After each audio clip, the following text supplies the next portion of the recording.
Seja muito bem-vindo, seja muito bem-vindo ao projeto Arte Transforma com Black Fox Studio. Aqui nós vamos te mostrar o que você precisa saber para se tornar um artista de ponta e nós discutimos estratégias para encurtar esse caminho. Eu sou a Mariana. E eu sou o Diego. E o tema de hoje é... Por que você deve trapacear quando estiver fazendo a sua ilustração e o seu concept? Isso aí, show de bola. Profissionalmente. Então vamos lá, a gente pode começar fazendo um pequeno resumo sobre o que é concept art, né? A diferença de concept art e ilustração.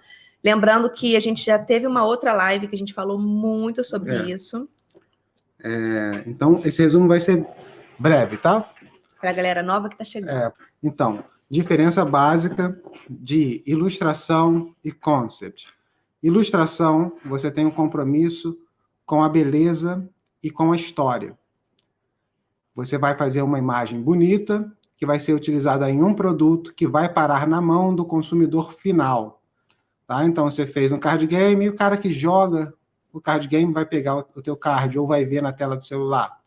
Você fez a ilustração para a capa de um jogo, o cara vai pegar o jogo ou vai ver uma ilustração de marketing. Tá? Ele vai ver, quando estiver jogando lá, vai ver o comercial, pôster de filme, a mesma coisa. O concept, o compromisso é com a ideia. Tá? O que você faz pintando, esculpindo, modelando, como você aborda a construção do concept é simplesmente um veículo de comunicação dessa ideia. No concept, você vai fazer uma série de variações, tá? Enquanto na ilustração você faz uns 3 sketches, 5 sketches, manda para o cliente, ele escolhe um, você finaliza. No concept, não. Existe um processo em busca da ideia mais adequada para aquele projeto, para aquele problema que você estiver resolvendo. É sempre um trabalho em equipe, tá? Você, mesmo que você seja o concept artist responsável por aquela tarefa, você vai estar lidando com alguns diretores de arte, às vezes é um só, mas às vezes são vários. Os seus colegas de equipe também, muitas vezes, vão participar na construção, trazendo ideias nas reuniões para você implementar no concept. E é sempre uma construção em equipe, enquanto a ilustração é uma parada mais individual, você senta lá no seu canto e resolve o problema. O concept não, tem muita discussão sobre quais caminhos você vai tomar para resolver aquele problema. Tá? E o concept, normalmente ele é feito para outra pessoa executar a ideia. Executar a ideia. Então, você fez um concept de personagem, isso vai para a mão do time de character artists e eles vão modelar aquele personagem para ser usado no jogo. E é o jogo que vai para a mão do consumidor e não o seu concept. O consumidor final não tem acesso à sua imagem, nem no jogo, nem no filme. Essa imagem ela é para ser usada internamente.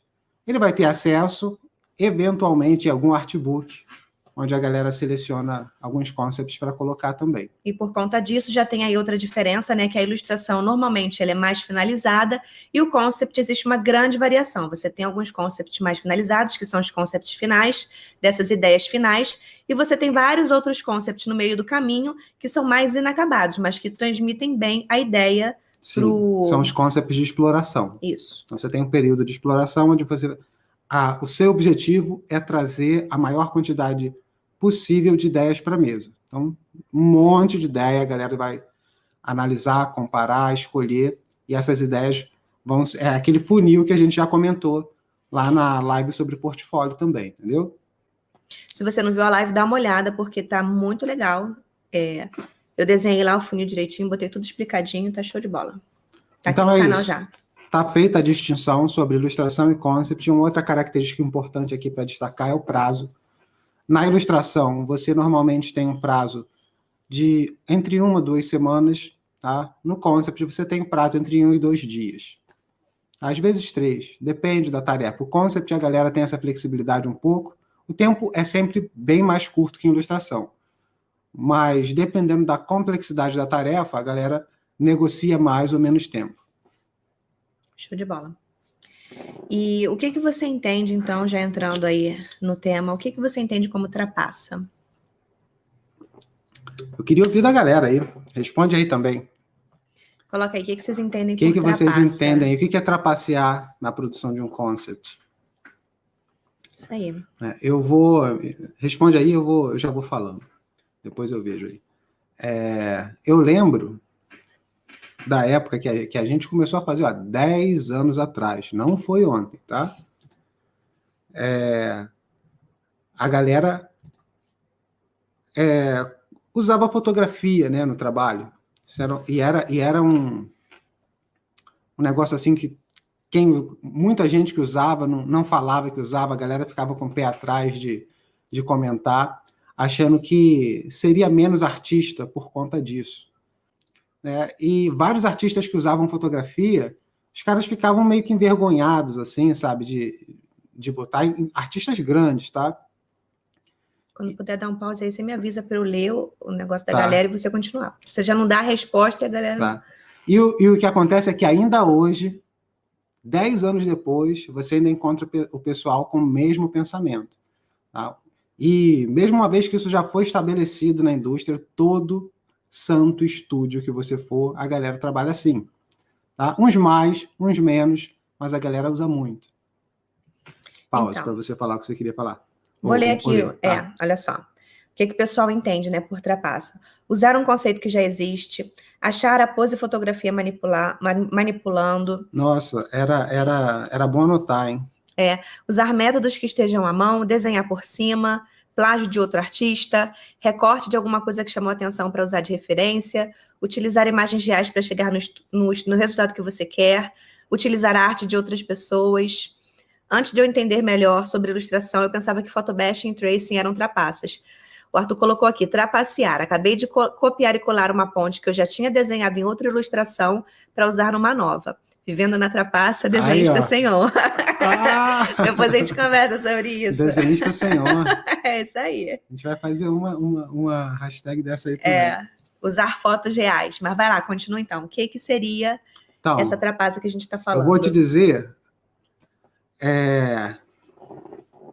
uma frase para você manter, para você ficar ligado quando estiver trabalhando. Não existe regra, só existe resultado. Tá? Ponto. Basicamente, isso aí é o que traduz muito bem a nossa filosofia com relação à execução desse tipo de trabalho. Tá? Lembrando, a gente está falando aqui de trabalhar com ilustração e concept profissionalmente, quando você está contratado para resolver o problema de alguém. É diferente de quando você está estudando. Tá? Então, se eu estou estudando pintura, aí eu sento e desenho a cabeça. Eu gasto lá o tempo que sabe, você pode levar mais de 1 hora pintando uma cabeça. Né? E aí você está fazendo uma batalha aí que você tem 10 personagens, você vai levar 10 horas 1 hora em cada cabeça.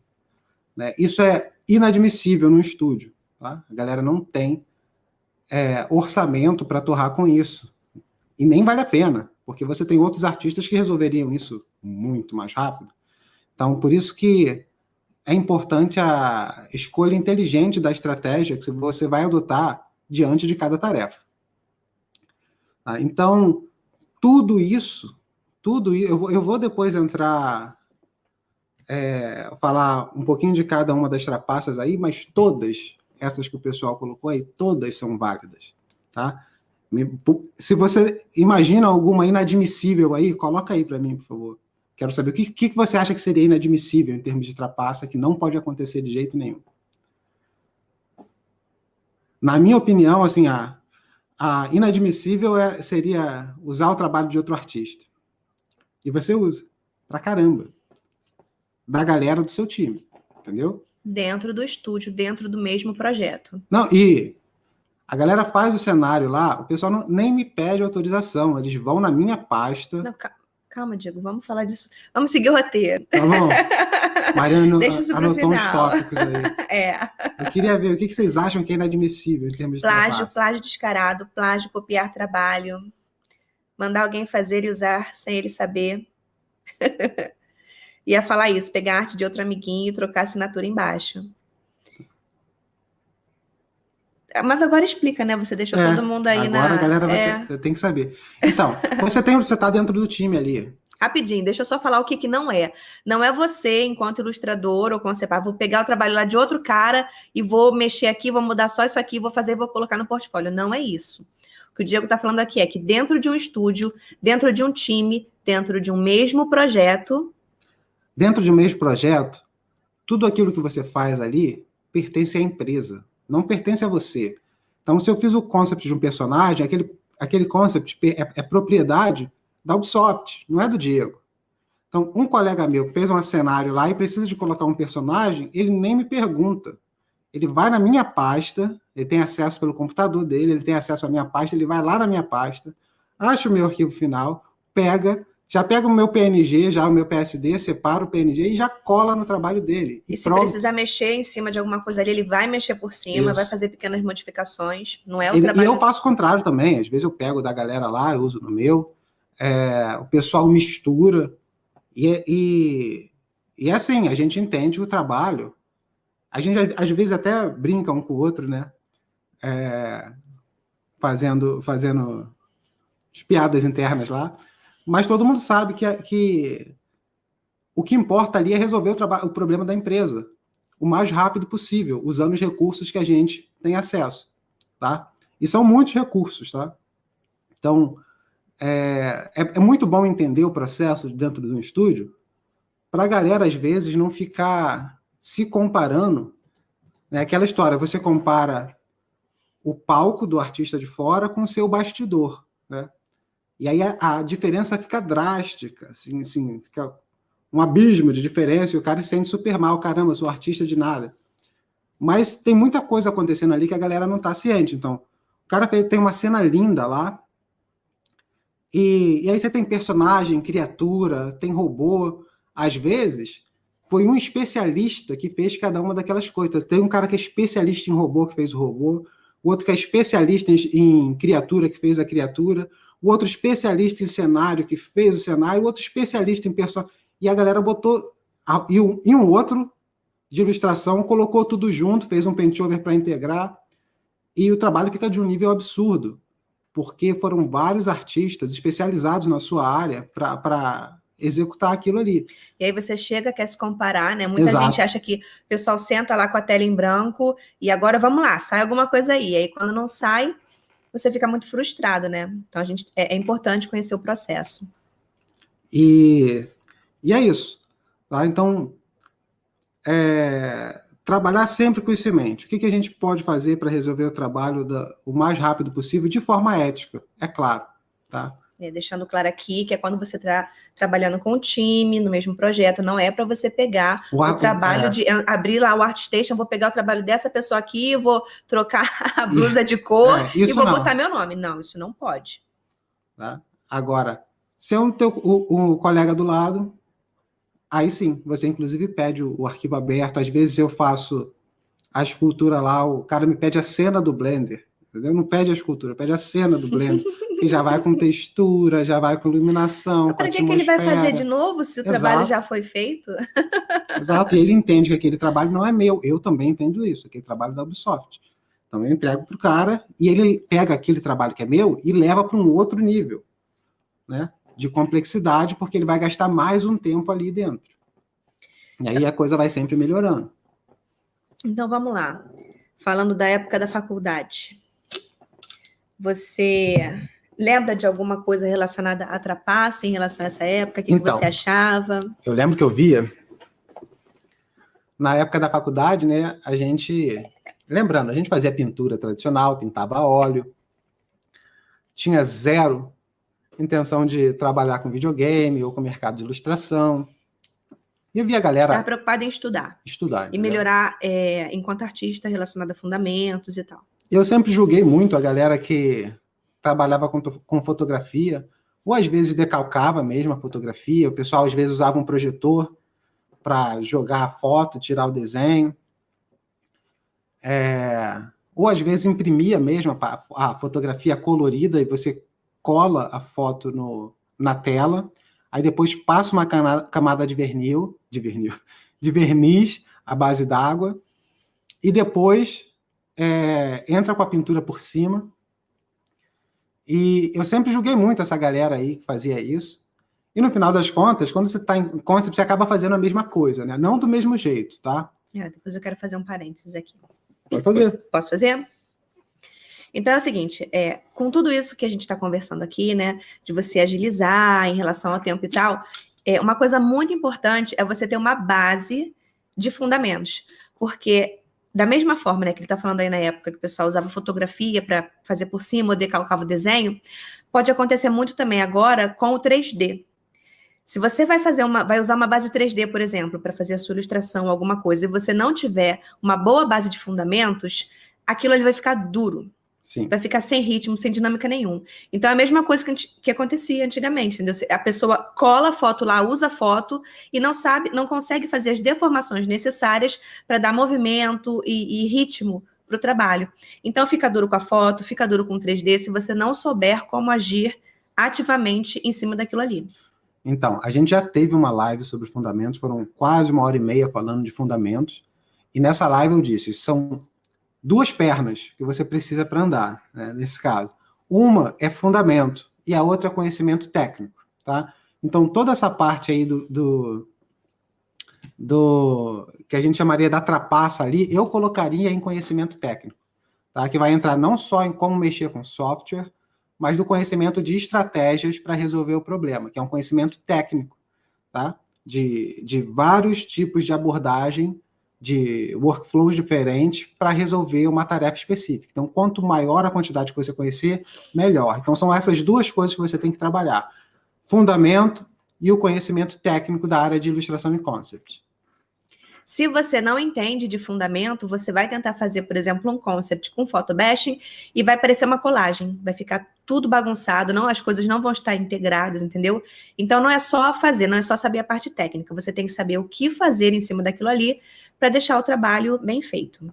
Sim, é muito comum, já sempre fala que a gente fala de photobashing, eu trago esse exemplo. É muito comum a galera colar, aí cola a cabeça de frente assim, e bota a máscara tá com o eixo errado, o tronco, a clavícula aqui, ó, não encaixa com o esternocleidomastoide aqui do pescoço, o eixo do quadril não encaixa com o eixo do tórax, e por aí vai. Porque o cara não tem conhecimento mínimo de anatomia, porque tem que ser mínimo, isso aí é o básico do básico, para encaixar os eixos. O cara não tem, às vezes, um conhecimento de claro escuro para amarrar.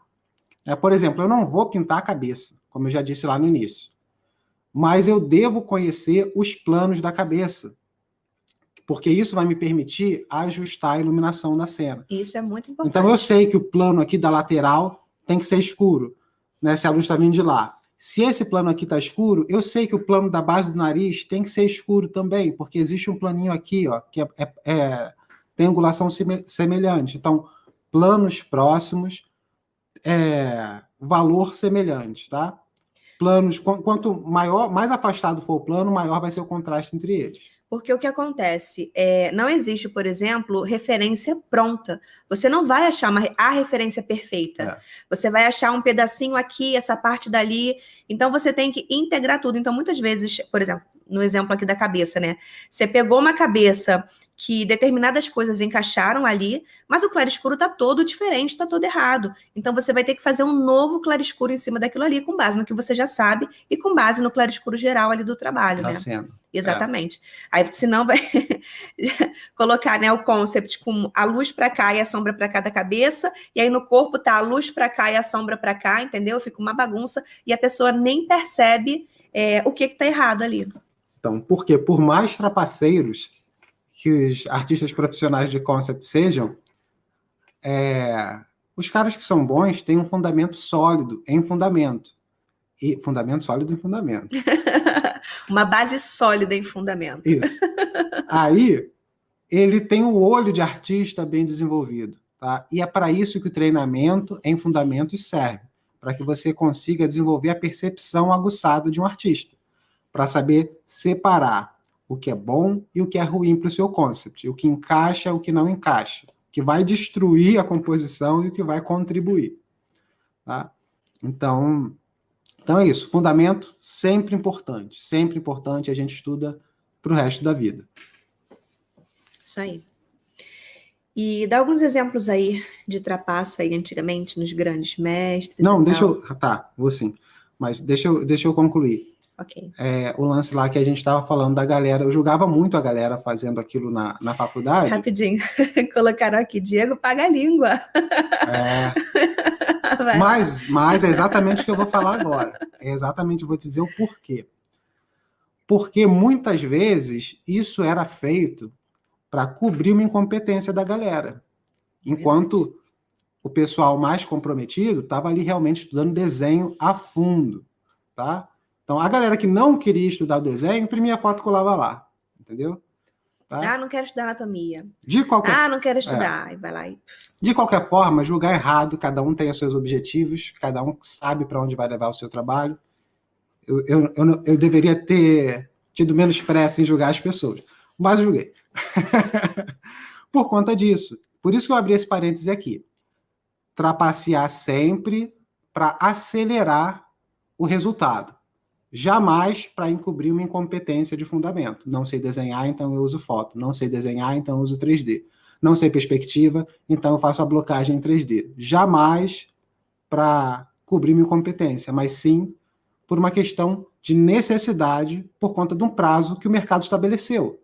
Tá? O mercado hoje, ele não permite mais que você trabalhe do jeito que era antigamente. A galera chegava com papel, com aquarela, com aqueles marcadores, tá? E tudo isso exigia um tempo que hoje em dia o mercado não, a maioria dos projetos não te permite, tá? Alguns ainda permitem, mas a maioria não. Então, e a tendência é que cada vez mais isso aumente, que o pessoal tem uma expectativa maior em qualidade com menor tempo. E como é que você atinge isso? Com abordagens inteligentes para a solução do problema, tá? Não é sentar e fazer do zero. Tá? Vou começar com o meu desenho, começar no papel, depois eu vou escanear. Não é assim. Tá? Então, antes de você ir para o próximo tópico, deixa eu só falar aqui com a galera. Pessoal, compartilha a live aí, manda para aquele seu colega que você acha que vai gostar, que tem interesse na área, que gosta de ilustração, que gosta de concept. Compartilha, deixa o seu joinha, curte aí tudo direitinho e no Instagram manda coração. Valeu, galera.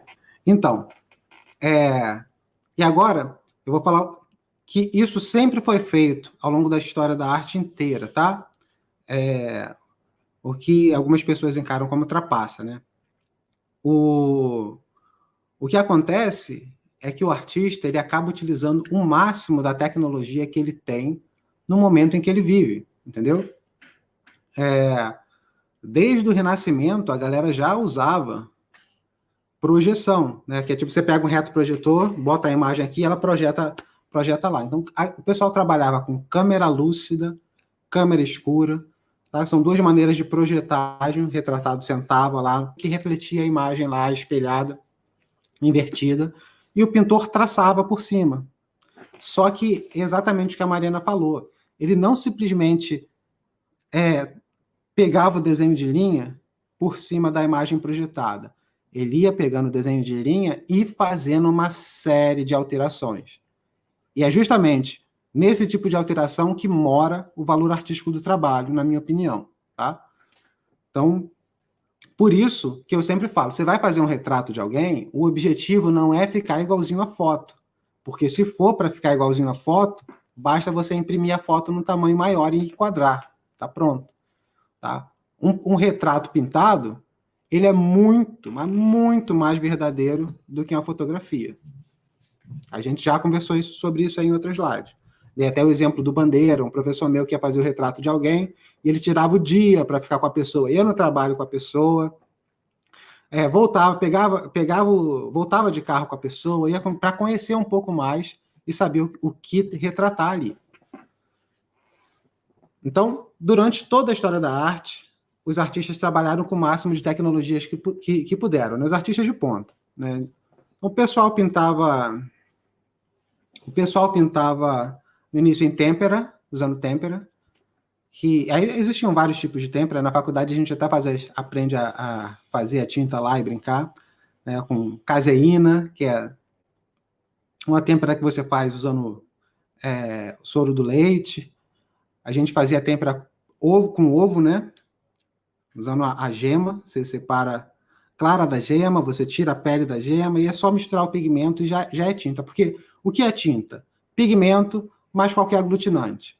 E a moderna lá, que é pigmento mais cola branca. Já é tinta também.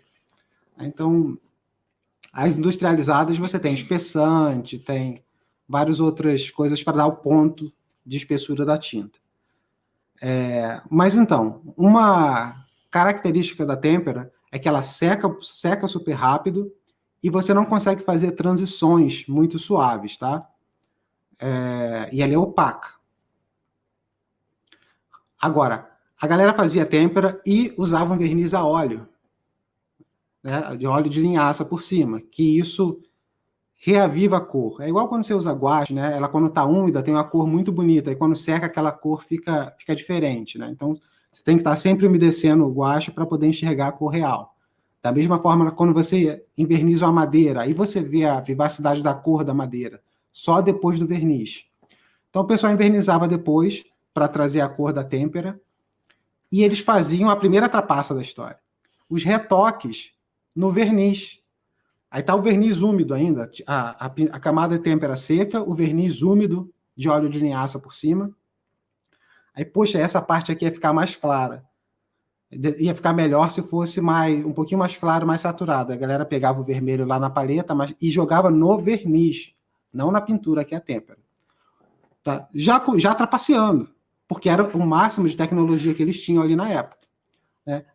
E logo em seguida, a galera vendo, né, como foi aumentando, né, a quantidade de trapaça e o pessoal começou a fazer a tinta com óleo de linhaça mesmo, porque tinha essa vantagem de permitir a transição suave, né, que a têmpera não permitia. Você tinha que... Existem várias técnicas, né, para pintar com têmpera, mas a galera usava muito as achurinhas.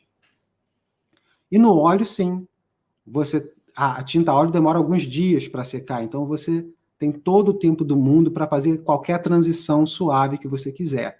Então, esse é só um exemplo aí do tipo de trapaça que a galera fazia desde lá do Renascimento, tá? Usando câmera escura, câmera lúcida, alterando a cor no verniz, em vez de alterar na pintura em si.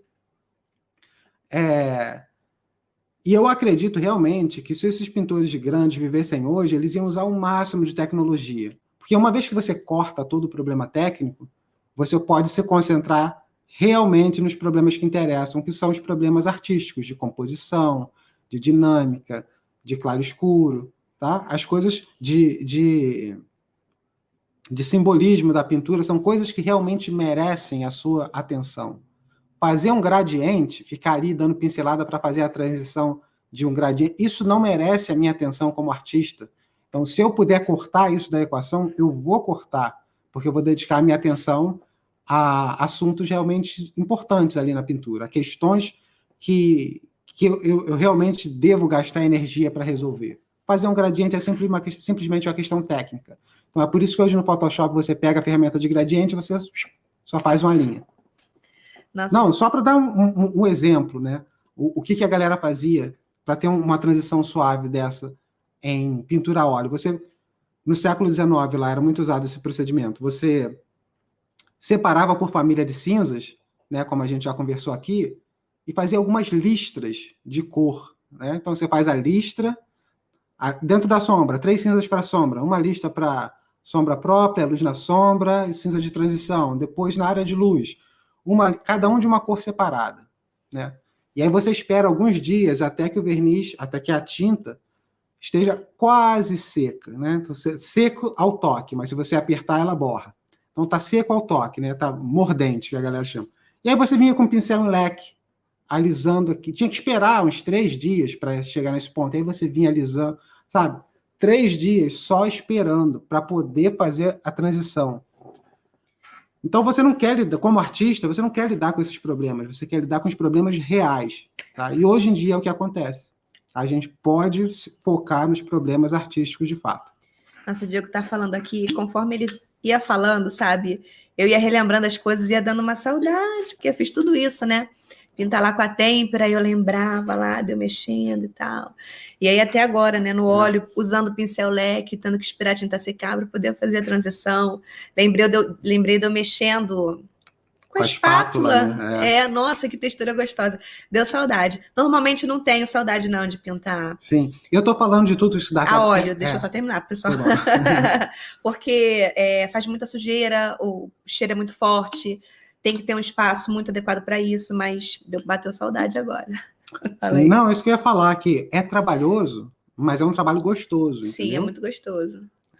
E aquilo, você está esperando 3 dias num quadro, mas você está fazendo outro enquanto aquele está secando. Tá? Então, o pessoal também vai trabalhar sempre para estar no topo da produtividade que o processo permite, entendeu? Então, se esse aqui demora 3 dias para secar, eu vou trabalhar em 3 quadros ao mesmo tempo, 2 ao mesmo tempo, enquanto um está esperando, eu estou trabalhando em outro. Tá? Então, é outra questão. Mas só para deixar claro, a gente deve usar sempre o máximo de tecnologia que o tempo permite. Eu imagino que no futuro a galera vai colocar aquele óculos de realidade virtual. Hoje em dia, a galera já usa no estúdio um ou outro, você já vê pintando lá. A gente até brinca que vai ser engraçado quando a galera chegar no estúdio, tá todo mundo lá fazendo as paradas. Mas você vai meter o óculos, tu vai ter uma biblioteca de scan e você vai poder escanear. Tô imaginando aqui. Você vai poder escanear com o teu celular qualquer coisa que você quiser. Igual você tira foto, você vai escanear. Sabe? Eu imaginando, né? Eu escaneei e você vai poder combinar as coisas, sabe? Em realidade virtual, combinar, cortar sem problema técnico, se dedicando exclusivamente aos problemas artísticos, tá? Nossa, muito legal. E aí, usar pintura, usar escultura, tudo integrado. Usar scan. Mas vamos ver. Essa aí é a minha aposta. E o fato seja lá o que vier em termos de tecnologia vai contribuir positivamente, tá? A gente não deve jamais ter aquele medo, né? Que é normal, algumas pessoas tiveram da transição da pintura para quando saiu a fotografia. Então agora a pintura acabou, já tem fotografia. E jamais, a pessoa que fala um negócio desse não faz ideia do que é uma pintura. Tá? A pintura, sim, naquela época exercia um dos papéis da pintura era representar. Então você tinha pintores que a função do cara era simplesmente documentar um acontecimento ou um objeto. Tá? Esse tipo de pintor, que é um pintor técnico, não é um pintor artista, ele some do mapa, porque aí chega uma ferramenta que faz o trabalho dele melhor que ele. Agora, um pintor artístico, tá? E eu nem estou dizendo que esse cara que documenta era só técnico, né? Aquela função era uma função técnica, embora o trabalho também tivesse a qualidade artística. Mas aquele mercado especificamente, a única coisa que interessava era o aspecto técnico, tá? Então, aí o cara dança. Da mesma forma que você tem, às vezes a galera... você tinha especialistas em fazer cabeça, né? Escultura de cabeça. Aí hoje em dia o ator do filme ele vai e escaneia a cabeça do cara. Né? E aí você ainda tem artistas que estão trabalhando em cima do scan, limpando, projetando. No futuro isso também vai acabar. O cara vai escanear a cabeça e vai sair a cabeça limpa, perfeita já. Inclusive já tem programas aí para você pegar uma cabeça com topologia boa e projetar o scan na outra já com a topologia legal. Tá? Então, toda essa parte técnica vai sumindo. Tá? E a galera vai ter que se atualizar e continuar estudando e estar sempre usando a tecnologia a seu favor. Porque é igual o cara que quer ser ilustrador e não aprendeu Photoshop, não aprendeu a pintar no digital. O mercado para ele reduziu muito. É um mercado em contração. Enquanto que o mercado de arte digital é um mercado em expansão. Tá crescendo cada vez mais.